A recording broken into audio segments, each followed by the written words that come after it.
आज के इस सेशन में मैं आपको एक बहुत ही अच्छा फॉर्मूला दूंगा जिसके कारण हो सकता है आपकी जो रोज की पढ़ाई है उसमें काफी इंप्रूवमेंट्स आए। As a IITian, as a maths teacher, जैसे कि हमने पिछले 3 साल में बहुत सारे स्टूडेंट्स को 99.9 प्लस परसेंटाइल तक भी पहुंचाया है मैथमेटिक्स में। आप कितना घंटा पढ़ते हो ये चीज मैटर करती है, बट उससे ज्यादा मैटर ये करता है कि वो टाइम मैथ्स में स्टूडेंट्स के कुछ चैप्टर प्रैक्टिकली वीक होते हैं और कुछ चैप्टर साइकोलॉजिकली वीक होते हैं। Hello students, welcome to Vedastra series. उम्मीद करते हैं कि पिछला जो वीडियो केमिस्ट्री के लिए हुआ था उमेश खंडेलवाल सर का, आपको उसका जरूर कुछ बेनिफिट हुआ होगा।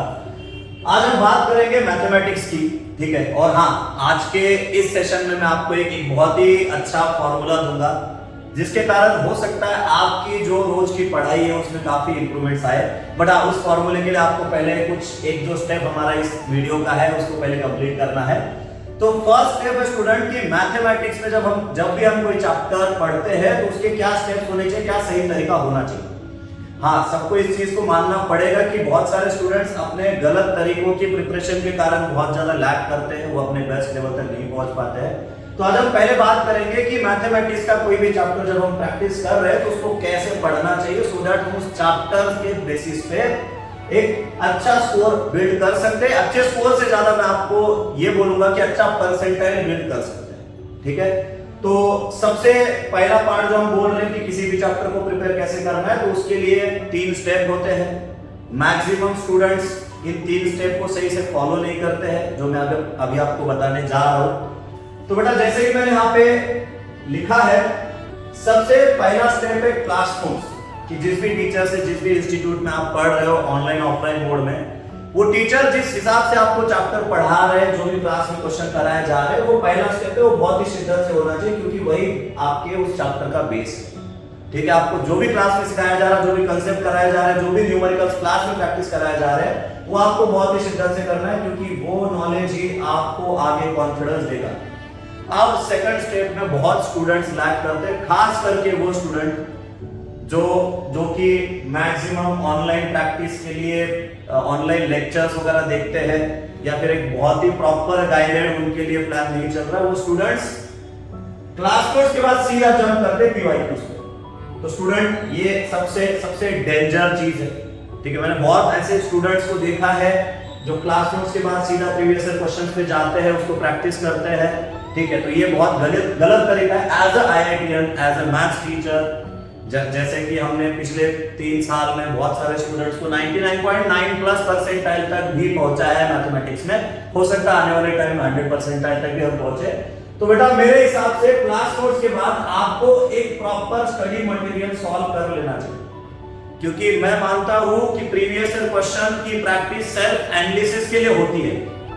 कंसेप्ट बिल्डिंग के लिए आपको एक स्टडी मटेरियल प्रैक्टिस कर लेना चाहिए, आपके इंस्टीट्यूट का स्टडी मटेरियल, या फिर जो भी आपको जो इजीली स्टडी मटेरियल, अच्छा स्टडी मटेरियल आपको अवेलेबल हो पा रहा है, उस स्टडी मटेरियल को आपको प्रैक्टिस करना है। ये 2 चीजें करने के बाद हम ये कह सकते हैं कि आपने उस चैप्टर के लिए एफर्ट डाला है, और एफर्ट डाला है आपने। आपका वर्क करने के बाद आपको सेल्फ एनालिसिस करना है, जिसके लिए आप प्रीवियस ईयर क्वेश्चंस की प्रैक्टिस कर सकते हो। ऐसा मैंडेटरी नहीं है कि प्रीवियस ईयर क्वेश्चन प्रैक्टिस आपको हर चैप्टर के बाद करनी ही चाहिए, बट काफी स्टूडेंट्स के अंदर क्यूरियोसिटी होती है कि हमने जो चैप्टर पढ़ा है उसके लिए प्रीवियस ईयर क्वेश्चन सॉल्व करें। उसमें मेरा एक सजेशन है आपको कि जो रिसेंट ईयर है, जस्ट जैसे मान लो जो स्टूडेंट 2024 में जेईई मेंस का एग्जाम दे रहे हैं, उनके लिए मेरा सजेशन है कि 2023 के पीवाईक्यूज को आप रिजर्व करके रखो, क्योंकि प्रीवियस ईयर क्वेश्चन की प्रैक्टिस हम 2 बार करने वाले हैं, एक चैप्टर कंप्लीट होने के बाद और चैप्टर का जब रिवीजन होगा। बहुत सारे इंस्टीट्यूट्स में सिलेबस कंप्लीशन के बाद डेडिकेटेड रिवीजन होता है, और उस रिवीजन के बाद भी आपको प्रैक्टिस की नीड होती है। प्लस एक चीज ये भी है कि आपको previous year papers as it is paper solve करने से भी बहुत अच्छा खासा आइडिया लगता है। तो हाँ, उन चीजों के लिए मेरा एक सजेशन है कि जस्ट रिसेंट ईयर के जो प्रीवियस ईयर क्वेश्चन है उसको आपको रिजर्व रखना चाहिए। चलो, तो आपने क्लास नोट्स अच्छे से प्रिपेयर कर लिया, स्टडी मटेरियल आपने सॉल्व कर लिया, आपके जो भी रिस्पेक्टिव मेंटर्स हैं उनसे आपने डाउट्स वगैरह डिस्कस कर लिए। तो प्रीवियस ईयर क्वेश्चन की प्रैक्टिस बेटा, ये मेडिसिन की तरह है, ठीक है। आपको कोई भी डॉक्टर जब कोई कोर्स देता है किसी भी बीमारी के लिए, या जो भी ट्रीटमेंट आपका चल रहा है, तो उस कोर्स का प्रॉपर ट्रैक होना बहुत जरूरी है कि हम उसको कर रहे हैं तो उससे हमें क्या बेनिफिट हो रहा है, उसका क्या एनालिसिस है, तो जब भी आप प्रीवियस ईयर क्वेश्चन की प्रैक्टिस कर रहे होता है वो टाइम बाउंडेड होना बहुत ज्यादा जरूरी है। बिना टाइम बाउंडेशन के अगर आप प्रीवियस ईयर क्वेश्चन प्रैक्टिस कर रहे हो तो उससे आपको कोई भी आइडिया नहीं लगने वाला है, ठीक है।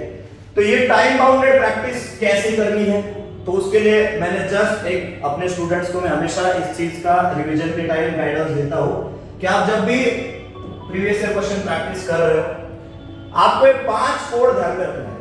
आप जब भी कोई क्वेश्चन के लिए आपने एफर्ट मारा, आपने अटेम्प्ट किया है, फिर उसको छोड़ दिया है, उस क्वेश्चन के लिए आपको कोड देना है। जैसे मान लो कोई स्टूडेंट है 20 क्वेश्चन प्रैक्टिस करना चाहता है किसी चैप्टर के प्रीवियस ईयर क्वेश्चन, और हाँ 20 क्वेश्चन के लिए 1 आवर सफिशिएंट है। तो अब इस 1 घंटे में आपने 20 क्वेश्चंस को आपने अटेम्प्ट किया, ठीक है। कुछ क्वेश्चंस आप मार्क करोगे, कुछ क्वेश्चंस को आप लेफ्ट छोड़ दोगे वैसे ही। तो बेटा जब आपका 1 घंटे का टाइम पीरियड कंप्लीट होगा उसके बाद आपको एक एक क्वेश्चन को चेक करना है, ठीक है। ये टाइम बाउंडेड होना बहुत जरूरी है। इसके लिए बहुत सारे ऑनलाइन प्लेटफॉर्म्स भी आते हैं जिस पे आप टाइम बाउंडेड क्वेश्चन प्रैक्टिस कर सकते हो। तो आफ्टर प्रैक्टिस ये 5 चीजें हैं, 5 कोड है जो आपको हर एक क्वेश्चन को असाइन करने हैं। तो जैसे कि मैंने यहाँ पे लिखा है कोड 1, ये उन क्वेश्चन के लिए जिनको सॉल्व आपने किया, अटेम्प्ट किया है, वो क्वेश्चन करेक्ट भी है, बट उसका जो टाइम आपको लगा है, उस क्वेश्चन को अटेम्प्ट करने के लिए जो टाइम लगा वो टाइम है 3 मिनट से कम। मतलब आप उस क्वेश्चन को बहुत ही इजीली अच्छे से सफिशिएंट एफिशिएंसी के साथ किए हो। कोड नंबर 2 है कि आपका क्वेश्चन करेक्ट हुआ और उस क्वेश्चन के लिए आपको 3 मिनट से ज्यादा टाइम लगा, ठीक है। 3 मिनट में इसलिए बता रहा हूं कि मैथ्स के नॉर्मली क्वेश्चन के लिए हम लोग मान के चलते हैं कि 3 मिनट सफिशिएंट टाइम है। फिजिक्स केमिस्ट्री का टाइम वेरी हो सकता है।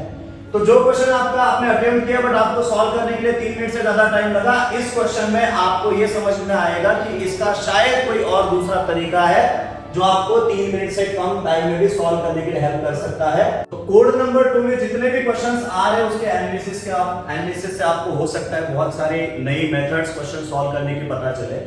उसके बाद है कोड नंबर 3, एक वो क्वेश्चन जो हमने प्रैक्टिस के टाइम पे अटेम्प्ट किया है बट वो रॉन्ग हुआ, ठीक है। आपने 60 मिनट में 20 क्वेश्चन आपने टारगेट रखा था, उसमें से जितने भी क्वेश्चन ऐसे जिसको आपने अटेम्प्ट किया था, सॉल्व किया था, आपका आंसर आया, आपने उसको अटेम्प्ट किया और वो रॉन्ग हुआ, तो बेटा इसका तो अलग से सेक्शन बना लेना, ठीक है। क्योंकि आपको एक्साइट कर रहा है अटेम्प्ट करने पर, कहीं ना कहीं कुछ गड़बड़ है जिसके कारण ये रॉन्ग हो रहा है, कुछ कंसेप्ट में दिक्कत है, ठीक है। तो कोड नंबर 3 के क्वेश्चंस वो होंगे जो हमने अटेम्प्ट किए बट रॉन्ग है। टाइम चाहे जितना भी हो, कम टाइम ज्यादा टाइम वो मैटर नहीं करता, आपका आंसर आया था जितने भी टाइम में वो रॉन्ग है।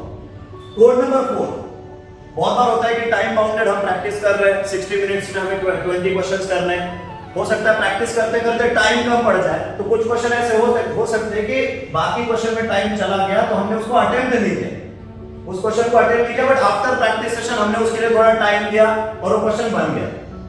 आफ्टर प्रैक्टिस सेशन हमारा जो भी जैसे पेपर है या हमारा प्रैक्टिस सेशन है, क्वेश्चन बन गया, तो इन क्वेश्चन को आपको अलग से रखना है, ठीक है। और 5वां कोड कि हमने एक क्वेश्चन हमें जो भी प्रैक्टिस सेशन एग्जाम उसमें हमने लिखा, हमने उसको ट्राई किया बट हम अटेम्प्ट करने तक नहीं पहुंचे और आफ्टर प्रैक्टिस सेशन हम उसको फिर से सॉल्व करने की कोशिश की और वो क्वेश्चन सॉल्व नहीं हुआ। तो बेटा जब आप किसी भी प्रैक्टिस सेशन को ऐसे 5 कोड में क्वेश्चंस को डिवाइड करोगे तो आपके लिए एनालिसिस बहुत इजी हो जाएगा। कोड नंबर 1 वो कंसेप्ट है जिसमें आपकी बहुत अच्छी पकड़ है। कोड नंबर 2 आप कॉन्फिडेंट हो बट आप कहीं ना कहीं एक प्रॉपर तरीका, उसकी प्रॉपर आपको ट्रिक नहीं पता है जिसके कारण ज्यादा टाइम लग रहा है। वही क्वेश्चन आपका कॉम्पिटिटर हो सकता है 3 मिनट से कम टाइम में करे बट आपको ज्यादा लग रहा है, तो उसके तरीके पे आपको ध्यान देने की जरूरत है। कोड नंबर 3, मैं हमेशा कहता हूं मैथ्स में स्टूडेंट्स के कुछ चैप्टर प्रैक्टिकली वीक होते हैं और कुछ चैप्टर साइकोलॉजिकली वीक होते हैं, ठीक है। आपका साइकोलॉजिकली ये कंसेप्ट रॉन्ग है, आपको लगता है आपके अंदर गट फीलिंग है हाँ मैं जो कर रहा हूं करेक्ट है, तो ये जो रॉन्ग क्वेश्चन हो रहा है बेटा यहाँ पे आपको ध्यान देने की जरूरत है। ये आपका प्रैक्टिकली वीक है, साइकोलॉजिकली स्ट्रॉन्ग है। तो इन टाइप के क्वेश्चंस को ढूंढो, उन टॉपिक्स को एक बार प्रिपेयर करो, टीचर्स की हेल्प ले लो। उसके बाद कोड 4, हाँ ये चीज में हमें अलग से कुछ करने की नीड नहीं है, जैसे हम इधर कोड 2 में जितना वर्क कर पाएंगे उतने ये क्वेश्चन हमारे ऐड हो जाएंगे। बट कोड 5 यहाँ पे आपको समझ में आ रहा है कि किस चैप्टर का कौन सा टॉपिक आपका वीक है, जिसको आप उस प्रैक्टिस में आप क्वेश्चन को अटेम्प्ट करने का कॉन्फिडेंस नहीं रख पा रहे हो, उतना नॉलेज नहीं रख पा रहे हो। तो ये 3 स्टेप है जिसको आपको फॉलो कर लेना चाहिए। पहला क्लास नोट्स, दूसरा स्टडी मटेरियल प्रैक्टिस एंड तीसरा एक सेल्फ इवैल्यूएशन के लिए PYQs प्रैक्टिस, ठीक है। और स्टूडेंट आफ्टर रिवीजन वो क्या करना है उसको अपन अगले वाले आने वाले वीडियोस में देखेंगे। और जैसे कि मैंने आपको वीडियो के शुरुआत में प्रॉमिस किया था कि मैं आपको एक फॉर्मूला दूंगा जिसके बेसिस पे आपकी रोज की पढ़ाई प्रोडक्टिव होगी। तो फॉर्मूला बड़ा सिंपल है, जितने भी स्टूडेंट्स इस वीडियो को देख रहे हैं, इस फॉर्मूले को सुन रहे हैं, अगर वो रोज इस फॉर्मूले को अगर अप्लाई करेंगे तो जरूर मैं आपको बताता हूं आपकी प्रोडक्टिविटी 100% प्रोडक्टिविटी बढ़ेगी। तो स्टूडेंट्स ये फॉर्मूला ये है कि आपको जस्ट एक टाइम नोट करके रखना है। अभी कौन सा टाइम है, बहुत सारे टीचर स्टूडेंट से पूछते हैं या फिर बहुत सारे जो भी आपके सीनियर्स है, बैचमेट्स आपसे एक चीज पूछते हैं कि आप कितना घंटा पढ़ते हो, आप कितना घंटा पढ़ते हो। ये चीज मैटर करती है, बट उससे ज्यादा मैटर ये करता है कि वो टाइम, जिस टाइम पे आप पढ़ाई तो कर सकते थे, ऐसे कितने नंबर ऑफ आवर्स डेली है जिसमें आप पढ़ाई कर सकते थे, प्रैक्टिकली पॉसिबल था, बट आप वो टाइम पे पढ़ाई नहीं करते। शायद स्टूडेंट समझ रहे हैं मैं किस चीज को हाईलाइट कर रहा हूं। आप चाहे जितना भी घंटा पढ़ रहे हो, प्रैक्टिकली ऐसे कितने नंबर ऑफ आवर्स पॉसिबल है प्रिपरेशन के लिए कि आप पढ़ सकते हो, बट आप उतना नहीं पढ़ रहे हो।